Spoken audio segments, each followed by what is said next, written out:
Hey guys, di video kali ini kita akan belajar mengenai bab kesetimbangan kimia.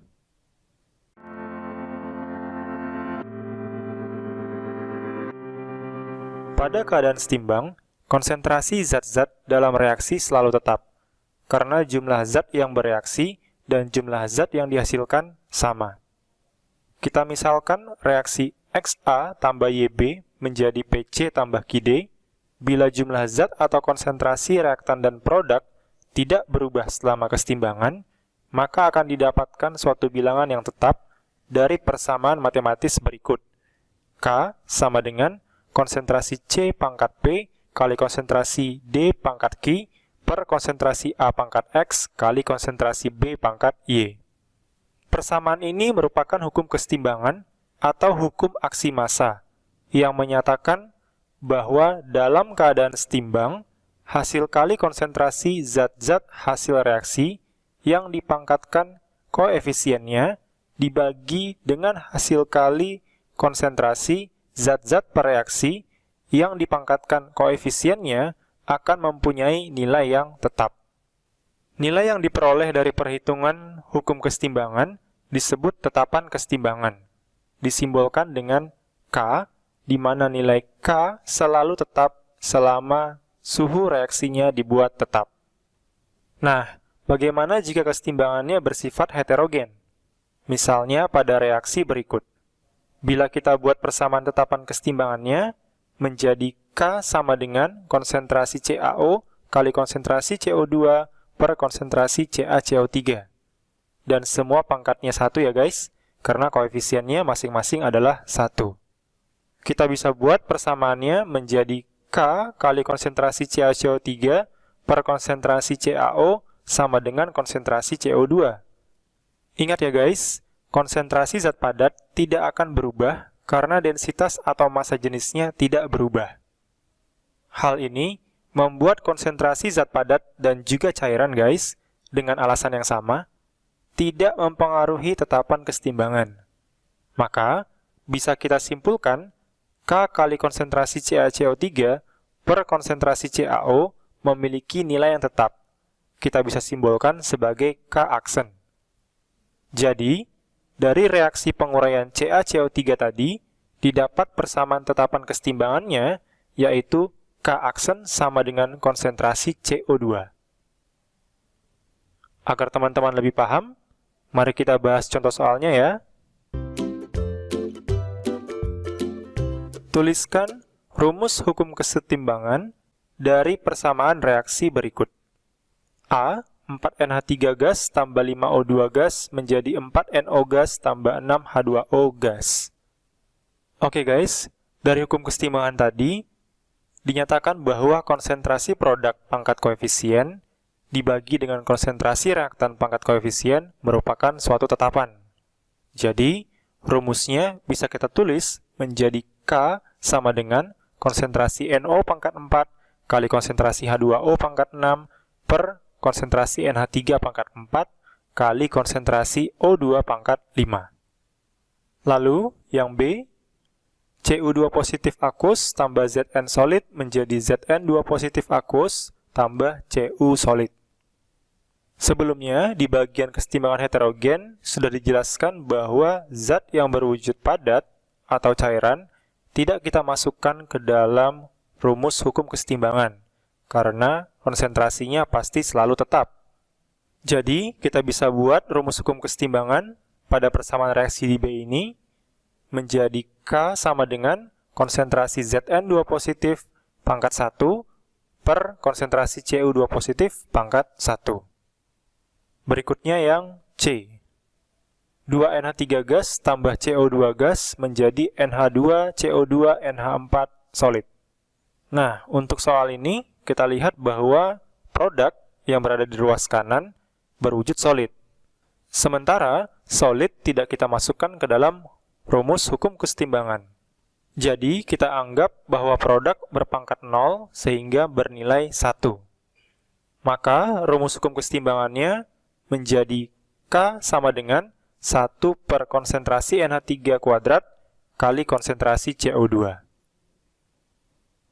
Nah, sampai di sini bisa dipahami ya?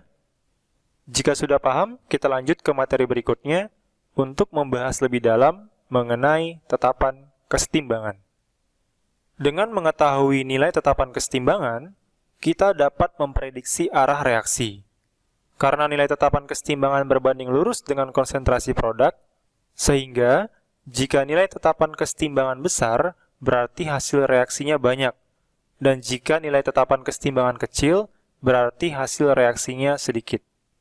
Dengan mengetahui nilai tetapan kesetimbangan, kita juga dapat menentukan apakah suatu reaksi berada dalam keadaan setimbang, yaitu dengan membandingkan nilai quotient terhadap tetapan kesetimbangan. Keadaan setimbang jika nilai quotient atau Q sama dengan nilai K, tetapan kesetimbangannya. Dan berikutnya, kita juga dapat menentukan komposisi zat-zat dalam keadaan setimbang. Ada dua jenis tetapan kesetimbangan.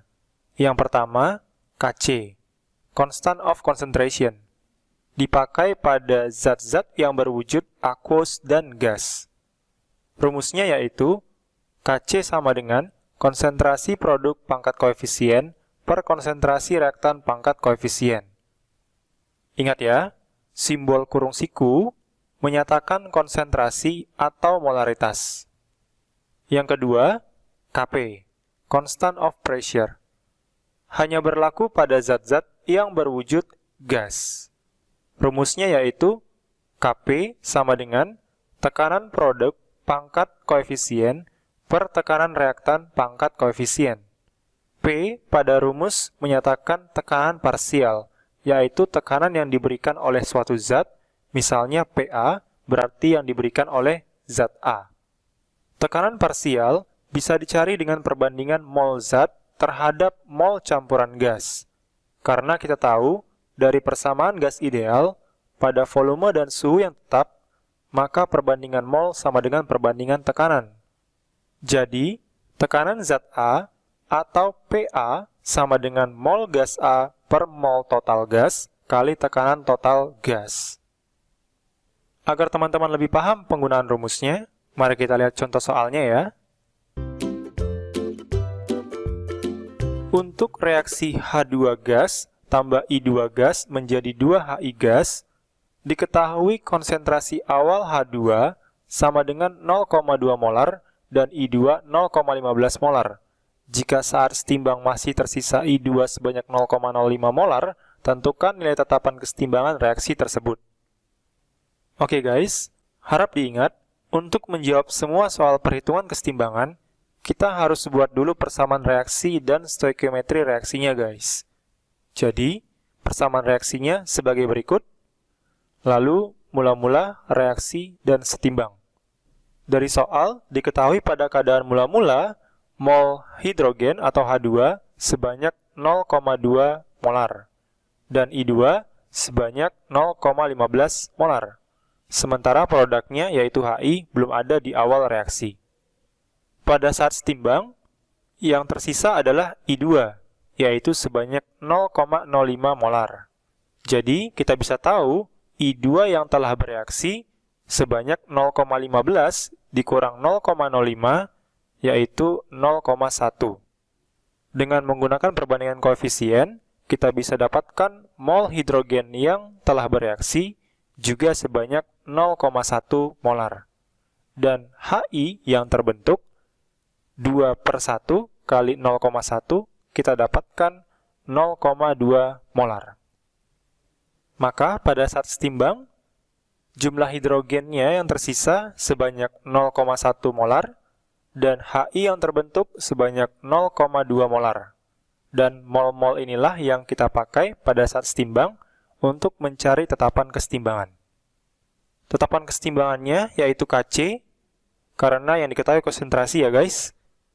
Kita tulis persamaannya Kc sama dengan konsentrasi HI pangkat 2, koefisiennya, per konsentrasi H2 kali konsentrasi I2.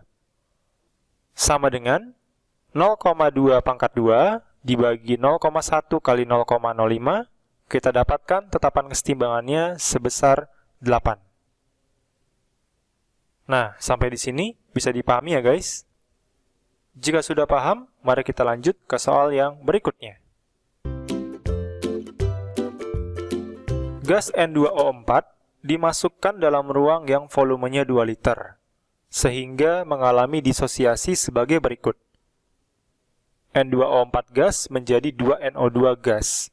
Jika N2O4 mula-mula 4 mol, saat setimbang terdapat 2 mol NO2, maka harga Kp jika tekanan total ruangan 2,5 atm adalah... Oke guys, seperti sebelumnya, kita buat dulu persamaan reaksinya sebagai berikut. Lalu, mula-mula reaksi dan setimbang. Mula-mula diketahui dari soal, mol N2O4 sebanyak 4 mol, dan NO2 di awal reaksi belum ada ya. Dari soal diketahui pada saat setimbang, yaitu mol NO2 sebanyak 2 mol. Maka kita bisa tahu mol NO2 yang terbentuk selama reaksi juga sebanyak 2 mol. Dengan menggunakan perbandingan koefisien, kita bisa dapatkan mol N2O4 yang bereaksi atau terurai sebanyak setengahnya dari mol NO2, yaitu 1 mol. Jadi, mol N2O4 yang tersisa pada saat setimbang sebanyak 3 mol. Dan dari mol pada saat setimbang, kita dapatkan total dari mol zat gas, yaitu sebanyak 5 mol. Berikutnya, kita cari tekanan parsial masing-masing zat ya guys.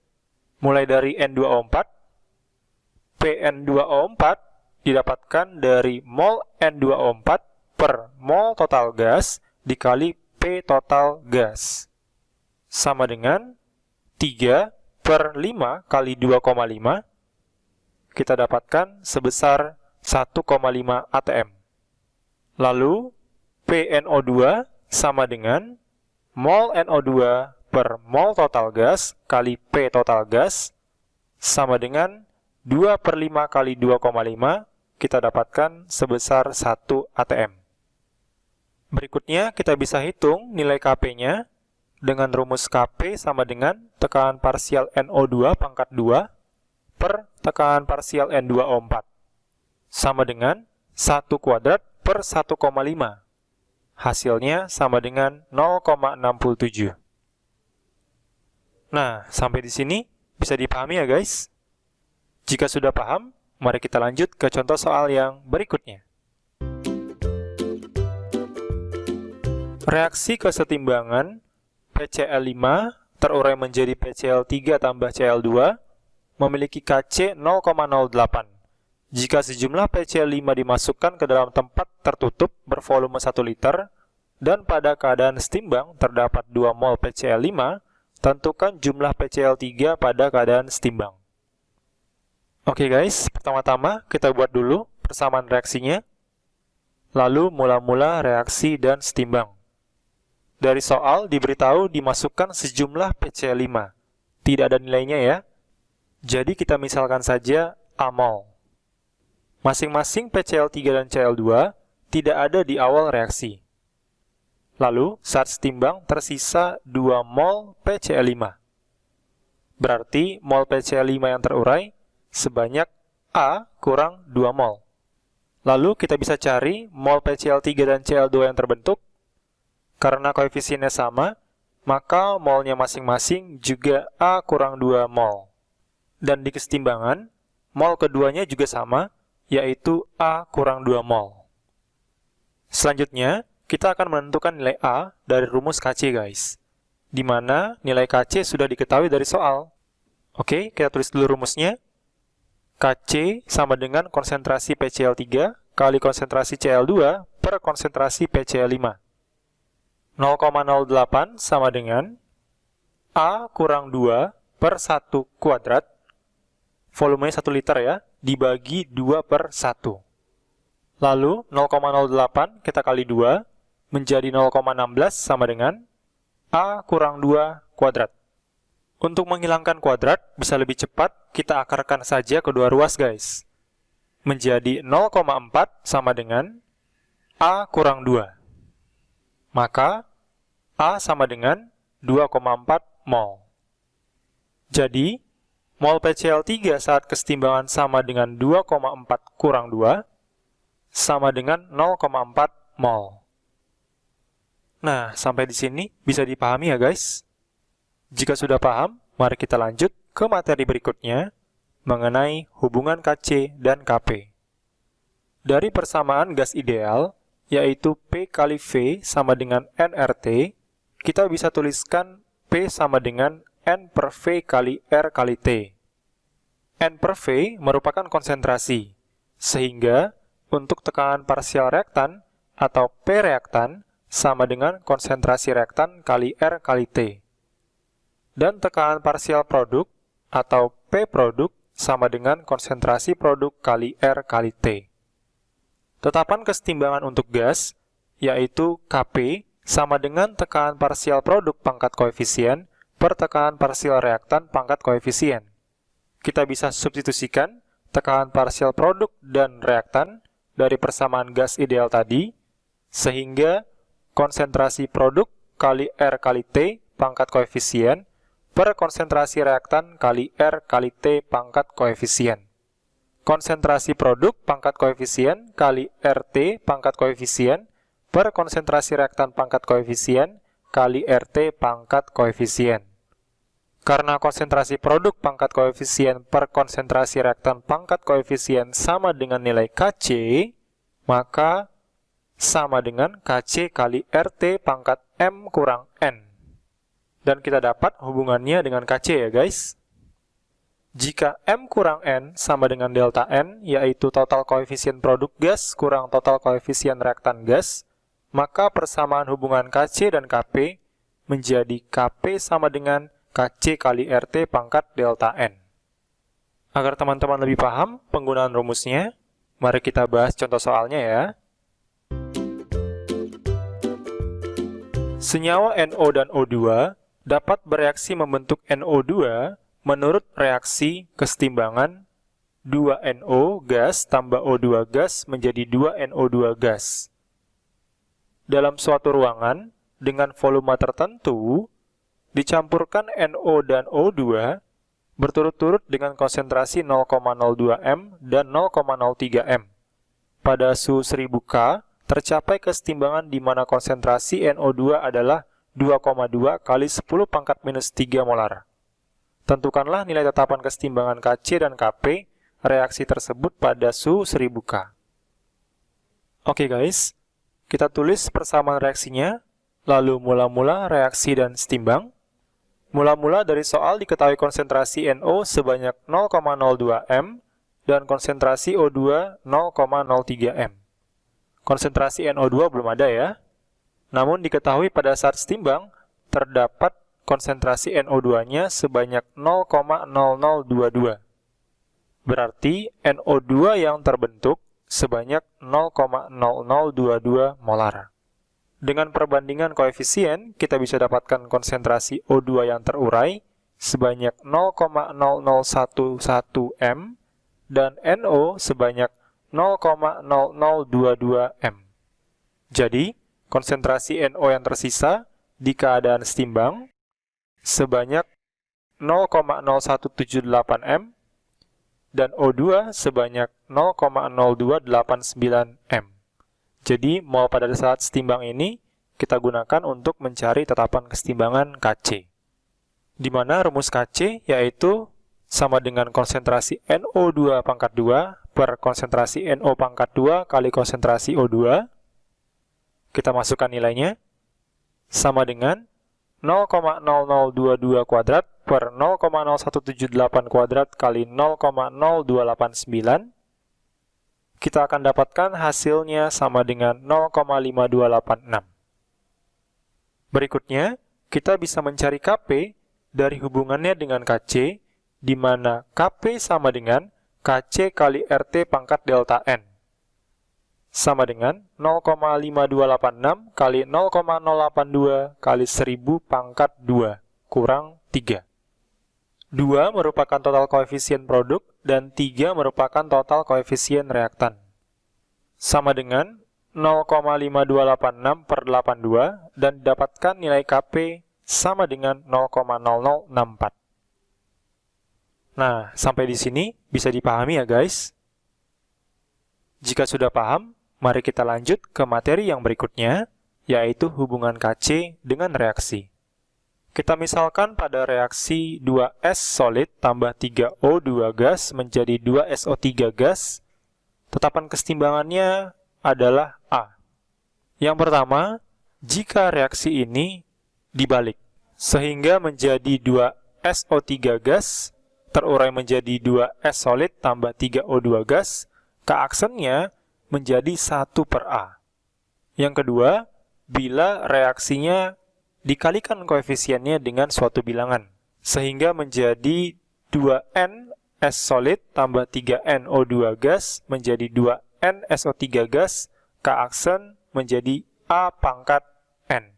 Jadi, tetapan kesetimbangannya dipangkatkan dengan bilangan yang dikalikan terhadap koefisien. Yang ketiga, bila koefisien reaksi dibagi dengan suatu bilangan, sehingga menjadi 2/NS solid tambah 3/NO2 gas menjadi 2/NSO3 gas, tetapan kesetimbangannya menjadi A pangkat 1/N atau akar pangkat N dari A. Dan yang keempat, bila reaksinya dijumlahkan. Jadi, beberapa reaksi yang akan dieliminasi, lalu kita jumlahkan reaksinya. Contohnya, S solid ditambah O2 gas menjadi SO2 gas. Kita misalkan tetapan kesetimbangannya K1. Lalu tahap reaksi kedua, SO2 gas tambah setengah O2 gas menjadi SO3 gas. Tetapan kesetimbangannya kita misalkan K2. Lalu kita eliminasi SO2-nya, sehingga kita dapatkan reaksi keseluruhan, yaitu S solid tambah 3/2 O2 gas menjadi SO3 gas, dan tetapan kesetimbangannya dikalikan ya guys, jadi K1 kali dengan K2. Oke, agar teman-teman lebih paham, mari kita lihat contoh soalnya ya. Diketahui nilai tetapan kesetimbangan dua reaksi berikut. Yang pertama, H positif tambah HS negatif menjadi H2S, K1-nya 1 kali 10 pangkat 7. Lalu yang kedua, HS negatif menjadi H positif tambah S2 negatif, K2-nya 1 kali 10 pangkat minus 19. Tentukan nilai tetapan kesetimbangan H2S menjadi 2H positif tambah S2 negatif. Oke guys, jadi kita eliminasi kedua reaksi tersebut menjadi persamaan reaksi yang diminta oleh soal. Nah, kita lihat di reaktannya pada reaksi yang diminta oleh soal hanya ada senyawa H2S. Kita lihat dari dua tahap reaksi yang mengandung H2S, yaitu pada tahap 1 itu berada justru di sebelah kanan. Jadi kita harus balik supaya H2S-nya berada di ruas kiri atau reaktan. Tetapan kesetimbangannya nanti akan kita satuperkan, sehingga kita bisa tulis H2S menjadi H positif tambah HS negatif, K1 aksen menjadi 1 kali 10 pangkat minus 7 ya. Yang kedua, untuk reaksi tahap 2, tidak perlu kita apa-apakan guys, jadi langsung kita tuliskan saja, karena H positif dan S2 negatifnya sudah berada di ruas kanan atau produk. Jadi, HS negatif menjadi H positif tambah S2 negatif, K2-nya tetap 1 kali 10 pangkat minus 19. HS negatifnya kita eliminasi, dan kita dapatkan keseluruhan reaksinya sama dengan yang diminta oleh soal, yaitu H2S menjadi 2H positif tambah S2 negatif, dan tetapan kesetimbangannya menjadi K1 aksen kali K2 sama dengan 10 pangkat minus 7 kali 10 pangkat minus 19. Nah, kalau bilangan berpangkat dikali, maka pangkatnya ditambah. Kita dapatkan hasilnya sama dengan 10 pangkat minus 26. Oke guys, sampai di sini bisa dipahami ya. Bagi teman-teman yang masih belum paham, atau mungkin memiliki pertanyaan seputar penjelasan video tadi, teman-teman bisa langsung menuliskannya di kolom komentar di bawah ini. Like video ini jika kamu suka, dan share ke semua teman-teman kamu. Bagi yang belum subscribe, klik tombol subscribe dan bunyikan loncengnya, agar kamu bisa terus mendapatkan updatean video terbaru dari kita. Oke, terima kasih ya guys. Semangat belajar!